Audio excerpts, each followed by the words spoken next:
Hey, thanks so much, Maura. Thank you so much, Sarah. We're here at Agentic Marketing Summit, and I'm so pleased to be joined by Colin Fleming, the CMO of ServiceNow. Colin, welcome. Hey, thanks for having me. It's been Now, great. we have had the pleasure of knowing one another for more than 15 Yeah. years. And when I first met you, I couldn't believe you told me that your background was actually as a Formula One team driver for Red Bull. Yeah. And all of a sudden, here you are 15 years later, or more than 15 years later, and you're the CMO at a top 5 software company. For the audience, can you just tell us a little bit more about your background and Yeah. how you got to where you are today? Yeah. From a young age, I chased a dream. We all have those childhood dreams. I decided to pursue it. And so at a very young age, I started racing go-karts, moved to Europe, won some things, got an opportunity after opportunity, and found myself on the cusp of Formula One, which was an amazing opportunity. And, didn't quite work out, made it to right at the cusp, and the 2008 financial crisis happened. And so, but I took everything that I learned raising money and becoming a brand ambassador for companies and applied that to what's turned out to be a relatively successful marketing career. Yeah, and you sure have been on the forefront of brand in enterprise software. I think that's a super cool background. I saw you keynote at Adobe Summit earlier Yeah. this year, and you had a big slide that said the two B's in B2B, none of them stand for boring. So, I've watched you and your approach to marketing at ServiceNow as long as you've been there. Like, can you tell us a little bit about like your perspective on B2B marketing? Sure. Well, look, when you really take a step back and look at it, B2B is 70% of the GDP in the world.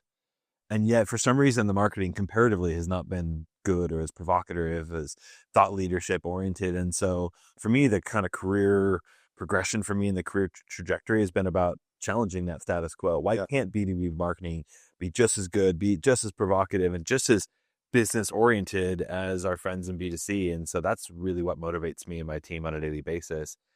Because we have an opportunity to move audiences, and this is real things at stake here. And I think that's been really fun trajectory for us as a company. And I've loved what I've watched you do over at ServiceNow.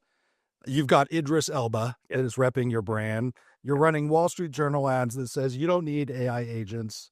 I think you are sponsoring Team Ferrari or something like that. But basically, what is your approach when it comes to agents and AI? Let's dive into that because you're trying to change an entire industry and you're obviously not trying to do it in a boring way. So like, how do you think about it?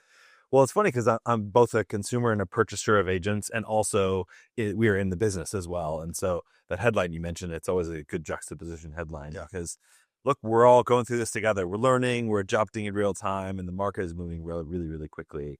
A couple perspectives we really learned is getting our data in order and making sure that we've got a great foundation, because what we see a lot of our customers doing and a lot of people and peers in the market are they're putting agents to work on top of the legacy hornet's nest of complexity of technology that exists. And so really making sure our foundation is set, putting agents to work where repetition really, really matters, and where we really get to think about specialization. That's really interesting for us, allowing humans and people to really do the things that we're really great at.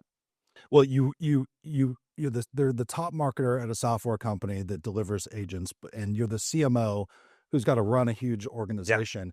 Let me ask you about this term. We're here at the Agentic Marketing Summit. Some people have said earlier this year we're entering this new agentic marketing for sure. era. A year ago, we were not using this terminology. What does it mean to you as the CMO? Well, I think it's we have to not just rethink about marketing in incremental ways. We have to kind of rewire ourselves for this new world and think about what was never within reach is now within reach. Right? We've been having this conversation. You and I have done a lot of marketing planning cycles in our career, and it's always like, well, now I can afford 150 account-based marketing accounts, and it used to be 120 or whatever it is.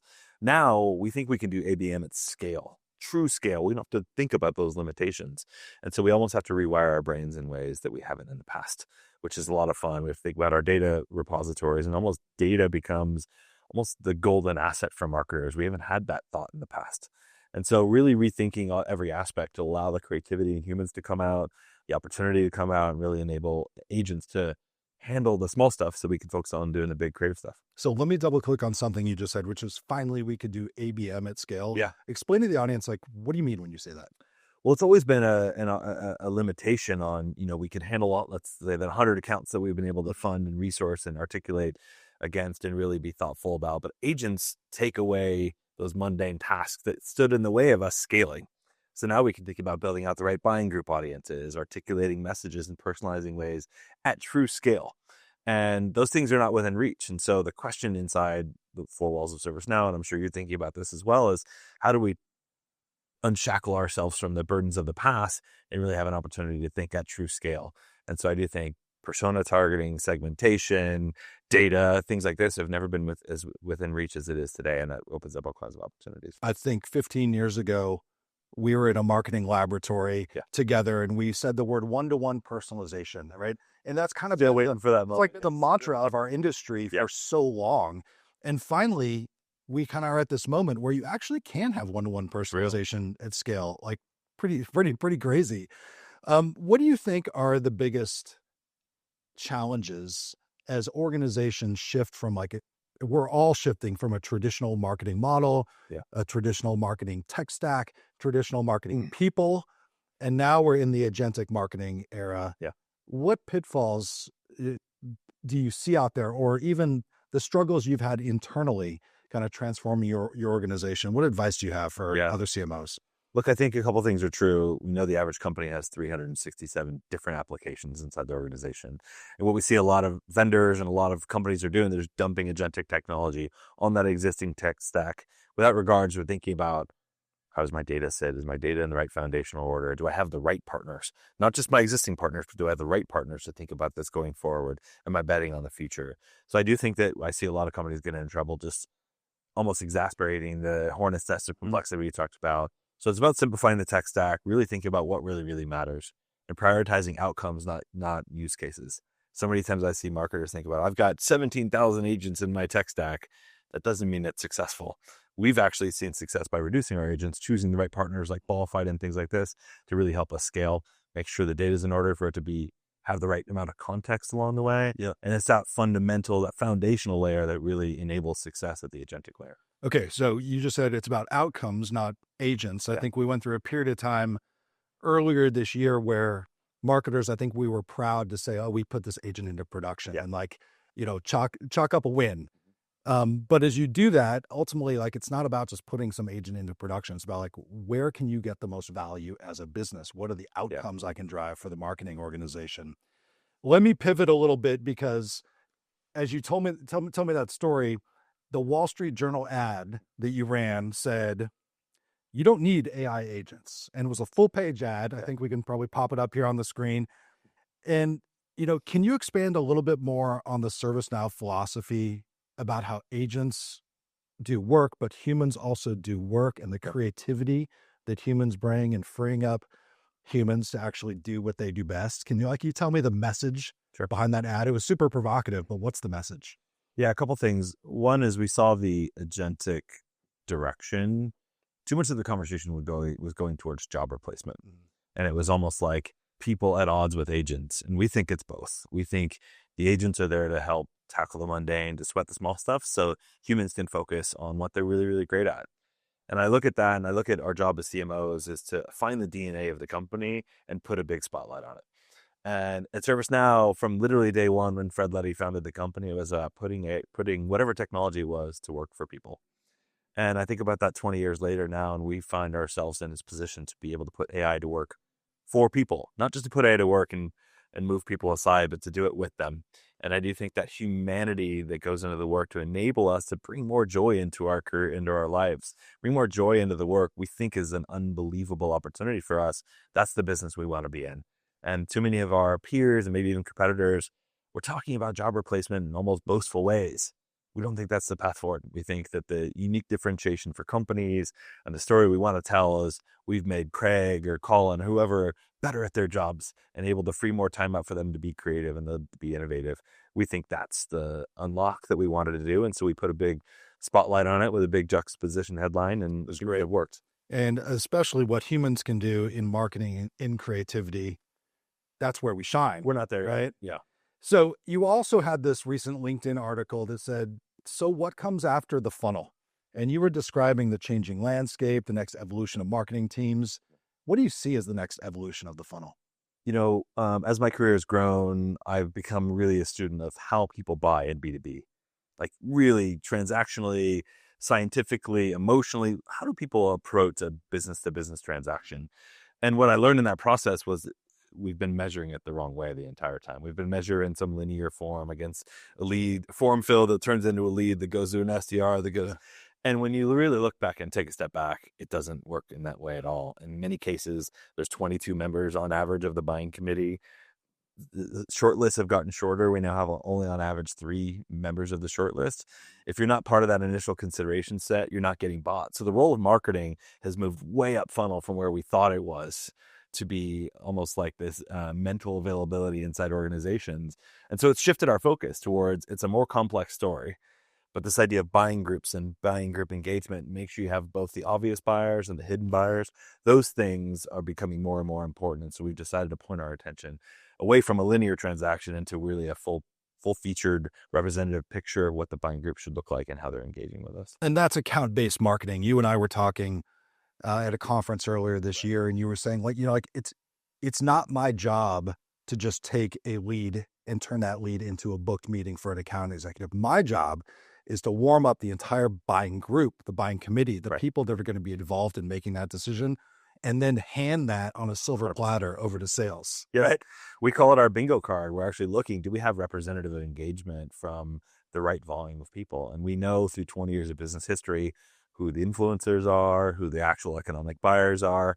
And how much better is the relationship with sales when you can hand a full representative picture of all the people that should be involved in a buying cycle instead of just flipping a lead over the fence? That's a very different relationship between sales and marketing. And we all know how critical that is. And so I do think the relationship with sales has only grown as a result of this sort of new mindset we have inside the company. So you're at the forefront of doing this. If I can take a little bit of a detour and ask you, because I'm sure the audience wants to know right now, sure, how do you do it? Like, what are the key elements of your tech stack that you have in place?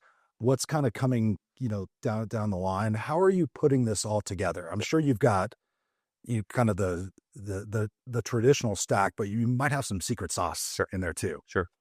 Well, I think even before the tech stack, it comes with permission and license from the executive team, right? So CEO Bill McDermott is an incredibly supportive CEO that allowing us to take risks and allowing us to push. So I think it takes a lot of genuine curiosity. It takes a lot of test and fail type of environments to build confidence along the way. It was quite a daunting thing when I joined the organization. We cut lead generation by 63%. Usually the formula for a CMO to get fired, but the company was super supportive because we approached it with like, we think the world looks like this. Can we go that direction? And it turns out when you cut lead generation the way we did and focus the energy more on quality and buying group orientation, conversion rates went through the roof. And so we more than offset that reduction. And so it really took license and almost culture of experimentation to get us to that point. Then you need the right partners. And of course, we're huge Adobe customers and they've been great partners with us. Partners like Qualify that help us think through the full value chain of identifying early signals all the way through that full buying group representative makeout. That's really, really important. And it's important for us to step away from the status quo. We had to break many things along the way. And I do think that that's a challenge in any organization, especially a large public one. Breaking things that have been working for 20 years is a daunting task.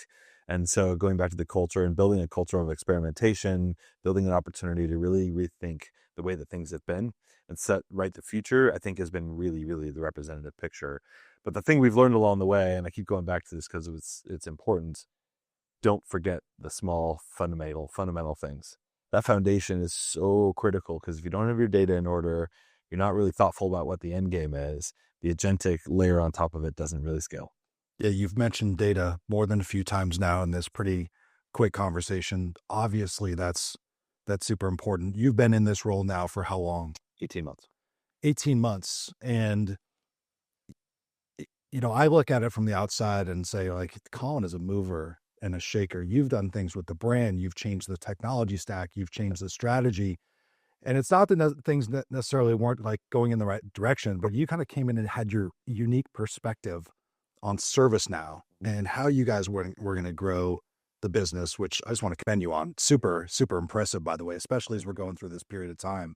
What do you think, if you were to have your crystal ball, and I know it's really hard because none of us predicted the ChatGPT moment, but now that we're kind of squarely in this agentic AI or agentic marketing era, and you're running the marketing organization, ServiceNow is obviously a major player themselves across the board. What do you think is going to be possible? If you could predict, what do you think is going to be possible a year from now? Yeah. What are we going to be doing a year from now in the ways that we operate our teams that maybe like we never would have thought of Yeah. even a couple years before? Well, I think the ways that marketers have differentiated will change pretty materially. Where we used to be able to compete on tech stack or speed to market, or we competed on certain things, a lot of those are going to be sort of mundane now and almost equal across the so that allows, can we move quick enough with messages in the market? That's really, really important. So if we find differentiation and zigging when others are zagging, to the headline in the Wall Street Journal, we think that's really, really important. Standing for something as a company and making sure you got the right partners to move faster than others. So we do think that things like segmentation and market research are going to be pretty commonplace. We're all going to have access to the same technology now, but can we build the experiential layer on the front end to reduce friction? So much of marketing has been about inserting friction to capture interest along the way. But now we can use technology to remove friction and to remove that layer that we put in front of it for so often. That makes our customer experiences better, and that allows our differentiation message to be a little bit more omnipresent and allows us to kind of maybe turn the boldness meter up in ways that we haven't been able to in the past. I love it, because this is how you market. Like the boldness meter, I feel like, is up at ServiceNow. And this concept of like the frictionless buying experience, we've used that terminology, a lot as well. And we've been inserting this friction in these points of like, hey, you want to check out this quick product demo? And first, give us your firstborn, and we'll give us your firstborn and your social security number and everything. But the buyers obviously don't want that, right? Buyers want to do their thing. They want to do their research. They want to raise their hand at the moment where they're ready to engage with maybe a sales team. And they're looking for other things to help them along the way. They're looking for great content. They're looking for great production. They're looking for agents to actually help them and assist them along the way. And that is ultimately the dream, is this like seamless buying experience. And you guys are leading the way in doing that. Let me close on one final question. I'm sure there are many folks out there, whether they're CMOs at smaller organizations or marketers who are just like entering the workforce, and they're wondering, how do I get to the place that you're at someday? That you're the CMO at a top 5 software company. It's pretty spectacular, but they're going to have their entire career journey in this AI era. Yeah. It's like they didn't know any of the stuff that we had to deal with before. Sure. It's almost like they can approach it with a fresh mind and a clean slate. What advice do you have for them about how to attack their career and get to an incredible place in this new era? In some ways, I'm almost envious. They don't have the baggage that we've brought with us in our lives and our careers, right? They can approach it with that fresh perspective. I think for me, it's all about curiosity. I spend a good chunk of my day trying to figure out how to ways to dial up the curiosity in the team, because now we're in this unbelievable opportunity where all those things, all that friction we brought with us in the past doesn't have to exist. And so what can exist? And as technology shifts, and we've seen a lot of technology shifts in our careers, the ones that win are the ones that experiment and learn, are at the bleeding edge of that. I'd rather be on that end than waiting for something to happen or happen to me. And so I do think that be curious, experiment, learn, fail fast, all those things that we've been championing for so many years are now happening in days and weeks now. And so I do think it's all about curiosity. And of course, be measuring outcomes, not volume, these kinds of things. For me, marketing needs to be about outcomes and who can be the most curious along the way. I think that's where I'm trying to channel my team and hopefully my career as well. One of the things that I respect so much about the way that you market is that you always feel like you're on the bleeding edge, but not too far out there that we can't understand what you're talking about. And I feel like for marketers, especially in this agentic area, when you're at the right place, when you're just a little bit uncomfortable, whether you're experimenting or you're learning some new technology, or you're going to your boss and you're saying, hey, let's put this into production. Let's see how it works. It is a great time to be at a marketer. That's when you know when you're onto the right place, when you are uncomfortable. Like all those things that you mentioned were not sold 100% bets inside the company. There were risks. They were calculated risks, but there were risks. And I do think that's when the best marketing happens. And when we get the best out of ourselves and we're taking a little bit of license. Well, I'm so pleased that you were with us today. Colin Fleming, the CMO of ServiceNow. Thanks so much. Great. Thanks so much.